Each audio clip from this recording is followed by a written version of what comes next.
Olá, eu sou o professor Evandro Ramos do seu curso Técnico em Enfermagem. Estamos desenvolvendo juntos aqui a disciplina Enfermagem em Urgências e Emergências.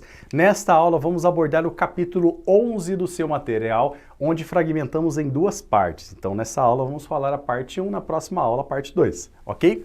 E vamos abordar então aqui no capítulo 11 do seu material os fármacos utilizados em situações de urgência e emergência, principalmente intra-hospitalar, ok? Vamos lá. Em primeiro lugar, é importante que você entenda que no aspecto de trabalho da enfermagem pré-hospitalar e também intra-hospitalar de urgência e emergência, somente serão utilizados medicamentos em casos de situação de urgência e emergência. Lá no pré-hospitalar, somente serão utilizados medicamentos se eu tiver um médico no serviço básico avançado, tá? Ou no sistema avançado de saúde, ou na ambulância avançada, onde vai ter um médico disponível. Caso contrário, o serviço de atendimento de primeiros socorros vai ser um serviço básico. Se ele vai ser um serviço básico, a gente não vai utilizar medicamentos. Entendeu a lógica? Vamos fazer os primeiros socorros somente com outros tipos de trabalhos e procedimentos sem utilizar medicamentos. Nesse sentido, então, esse carrinho que a gente está visualizando aqui na tela, ele vai ser utilizado dentro do âmbito hospitalar, onde eu possa ter um carrinho mais avançado com vários medicamentos, componentes, instrumentais e equipamentos no pronto-socorro, dentro do centro cirúrgico, por exemplo, mas em cada setor do âmbito hospitalar nós temos um carrinho de emergência também, que pode ter resumido, diminuído alguns desses materiais e equipamentos, por exemplo, tá bom? Mas é importante que eu entenda que eu vou ter basicamente um carrinho de emergência, onde ali eu vou ter alguns equipamentos e materiais e insumos para a gente utilizar na hora da emergência, e eu vou ter também um desfibrilador com cardioversor, tá bom?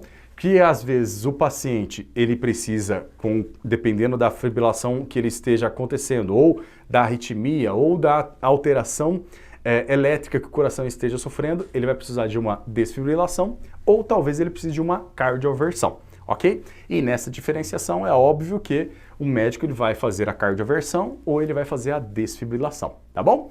Então, nesse aspecto é importante entender a grande magnitude de importância do carrinho de emergência.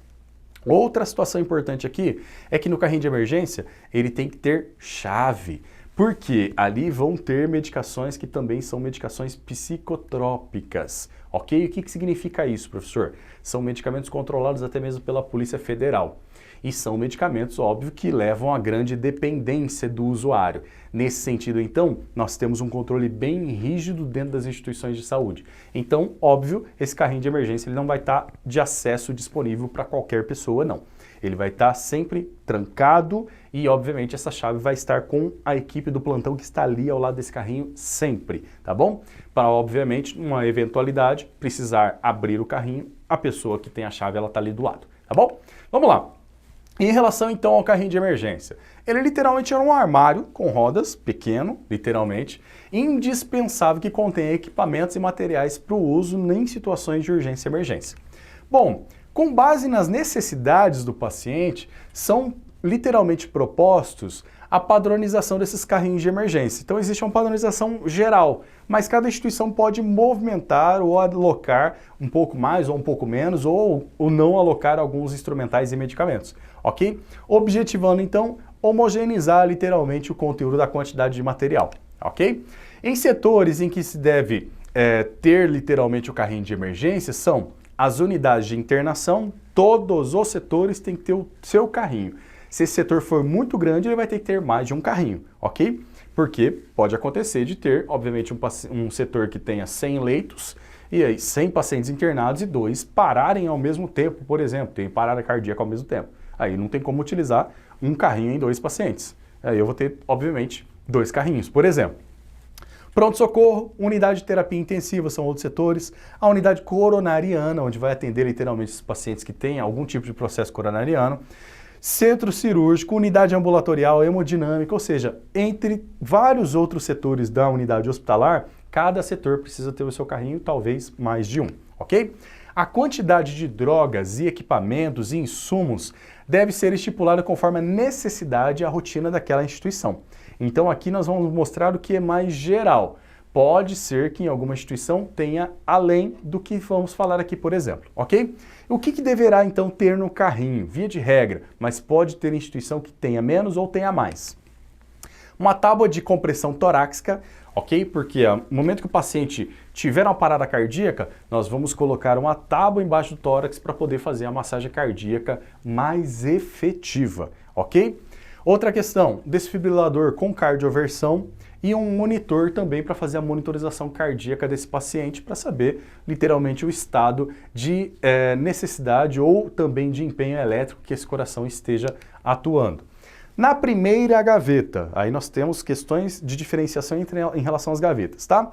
Na primeira gaveta, medicamentos mais utilizados na prática de urgência e emergência daquela instituição, ok? Então a gente tem os diluentes, por exemplo, água destilada, soro fisiológico, medicamentos como atropina. Aí o soro fisiológico vai ser aquele pequenininho que é só para dosar literalmente algumas medicações. Algumas vão ser feitas em bolos, tá bom? Algumas medicações vão ser só rompidas a ampola, colocado direto na seringa para justamente fazer direto no paciente. Outras vão ser diluídas, ok? E aí eu tenho os frasquinhos menores de soro fisiológico, por exemplo, ou água destilada. Medicamentos como atropina, adrenalina, aminofilina, bicarbonato de sódio, em ampolas de 10 ml, por exemplo, a 8,4%, cloreto de potássio, ok? Diazepam, dopamina, idantal, tudo na primeira gaveta. Amiodarona, fentanil, o fenobarbital, furosemida, prometazina, que é um antialérgico bastante importante, forte, cedilanide, o sulfato de magnésio também é 50%, hidrocortisona de 100 mg e 500 mg, heparina, midazolam, aldol, o adalat, que ele vai agir bastante também junto ao isordil nas questões de problemas cardíacos de pressão alta. Gluconato de cálcio, glicose hipertônica a 50% em casos principalmente do paciente que tenha uma queda no nível de glicose muito brusco, aí vai fazer a administração de glicose 50% ou até mesmo diluído. Lidocaína também, tudo na primeira gaveta. Como você pode entender, nossa professor, são muitos medicamentos, sim, mas cada instituição vai estabelecer literalmente quais ela vai querer deixar dispostos ali.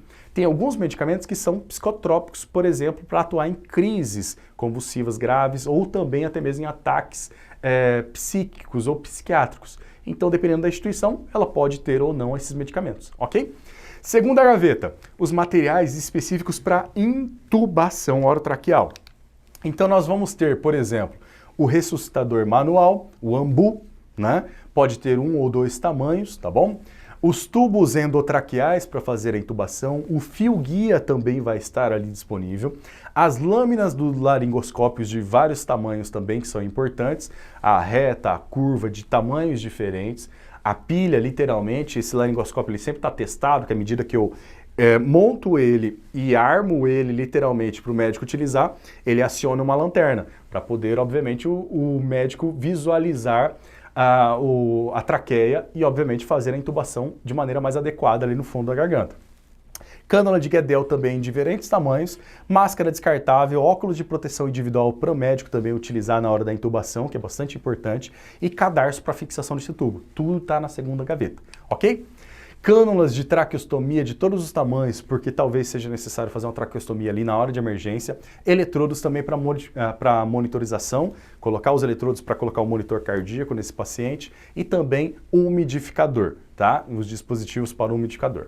Na terceira gaveta, deverá ter todos os calibres, literalmente, de agulhas, abocates, gelcos, sonda vesical, sonda nasoenteral, sonda nasogástrica, fios de sutura de maneira em geral, seringas de diferentes tamanhos. Também deverá conter, literalmente, as cânulas, cateteres centrais, xilocaína em gel, por exemplo, que é um anestésico em gel, equipos macro e micro gotas justamente para fazer a administração de medicamentos e as soluções desse paciente. Luvas estéreis, luvas de procedimento, filme transparente estéreo para fixação do acesso venoso, por exemplo, ou esparadrapo. Kit para aspiração de emergência também vai ser disponível ali na terceira gaveta, ok? Na quarta gaveta, deverá ter todos os tipos de soros, tá? E soluções. Soro fisiológico 0,9%, gluconato, Soro-glicosado a 5 e 10%, Ringer lactato, que é bastante utilizado, principalmente em situações de queimadura, frasco de bicarbonato a 5%, Voluven, que também em bolsas de ml variados, justamente para poder fazer e dar volume para o paciente, ok? Lembrando que em situações de queimaduras a gente utiliza muito, mas muito volume. Aí, professor, eu vou ter um estoque gigante ali? Não, posso ter um estoque pequeno dentro do carrinho de emergência, mas na sala de emergência ter ali um armário com um estoque maior, ok? Bom, vimos então a parte 1 do capítulo 11 do seu material em relação a fármacos utilizados. Nós abordamos literalmente a composição do carrinho de emergência. Na parte 2 nós vamos falar sobre a ação e algumas dessas drogas que estão literalmente na primeira gaveta do carrinho de emergência, ok? Obrigado pela sua atenção e aguardo você na próxima aula.